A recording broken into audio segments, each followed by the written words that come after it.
I didn't want to bring this up here, but I'm really sorry. My firm won't let me subcontract any more work to you guys. That way we're on a safety point case. Are you serious? I'm sorry. I mean, you can keep the retainer. I wish there was something else I could do, but... Okay, I understand. Excuse me. 42 past, that was a scene from the new movie Puncture, a drama about two small-time personal injury lawyers fighting to keep a case that threatened to expose a healthcare and pharmaceutical conspiracy. Joining us now are two of the film's stars, Jesse Martin and Mark Kassen, who also co-directed the movie.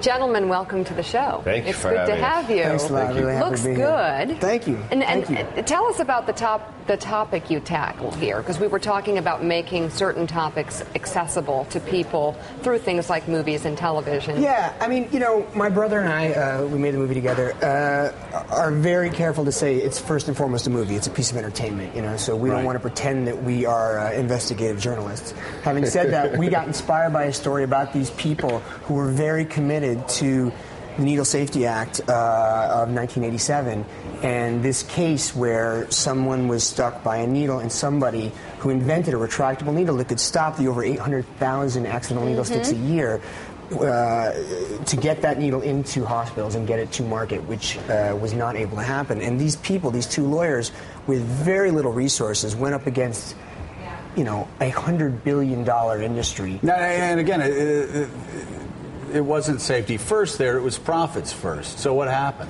What happened is there is a law called the Safe Harbor Anti-Kickback Law that was passed in 1987, which is one of the only legalized kickback schemes in the country, where the GPOs are given kickbacks from the medical supply industry to get their products. It's a pay-to-play thing, into hospitals. And therefore, the medical supply companies are insured that only their products, whether it's cotton balls, whether it's, whether it's safe or not. Yeah, so Jesse, whether it's better for the patient or not, sometimes it can't get into the big hospitals because. So tell us about the opening scene, what we were seeing as we came in, where you were breaking the news.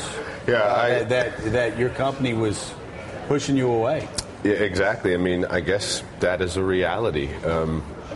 Because you were dealing with this case, I couldn't allow you to take work anymore, or at least not for me and my firm. And this is a real thing. I mean, one of the cool things about getting to be a storyteller is you get to meet people that don't do what you do. And so getting to learn about how much pressure people get under from large corporate entities, how giant white shoe law firms will exert pressure on small people that don't have resources by stopping the work that they could get, or by offering them money or offering them a way to sort of legally buy out their competitors and silence other people is amazing. Jesse, what did you think when you first heard the story and the script? Big Law and Order star guy.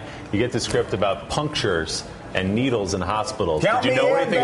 What was the reaction? First of all, did you know anything about it first? No. This issue? The issue, no. I had no idea. I mean, I'm certainly aware that, people do get accidentally pricked by needles and can contract diseases because of it and maybe even die. But my whole entry into this thing was completely personal. I mean, I've known Mark forever. We're poker buddies. We've known each other for years. And the writer, Chris Lapata, I've known also for just as long. So they were like, we're doing this movie. Read it. And I was like, wow, where's my part? It's obviously not about needles. It's not about a 1987 Act. It is about something much, much bigger, and that is a system that can be corrupted and that can actually get in the way of hospitals delivering health care. Exactly. Well, actually, this is, in my opinion, this is a metaphor for everything that's happening right now. People talk about budget deficits. They talk about people trying to make these choices over,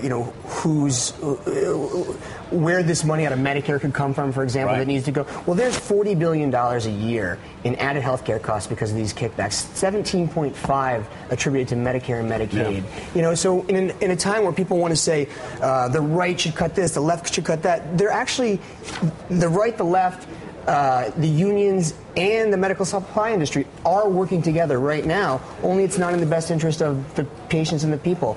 The cool thing about the example of the nurses, It's a lot like, when you guys go to Pensacola, Florida to show Hoyer at the fish store to say, look, this person is affected by the oil showing up on the shores. This is the same thing. That's a metaphor for how individuals are affected when governments make large decisions. I understand, speaking of health, that we weren't good for his health when he went out to L.A., right? No, he was. He's like a ridiculous fan. I mean, he knows about the fish house in Pensacola and all that stuff, which I just learned about this morning. Yeah. But he would watch the live feed in L.A., which means you had to get up 3 o'clock in the morning. I've even seen way too early every now and then. Man. 2:30? Yeah. That means you're up from the night before. Here's the honest deal. I'm not a big sports fan. I have watched some soccer because of you. Yeah. But if there were trading cards for you folks and people on the Hill, I would probably have them.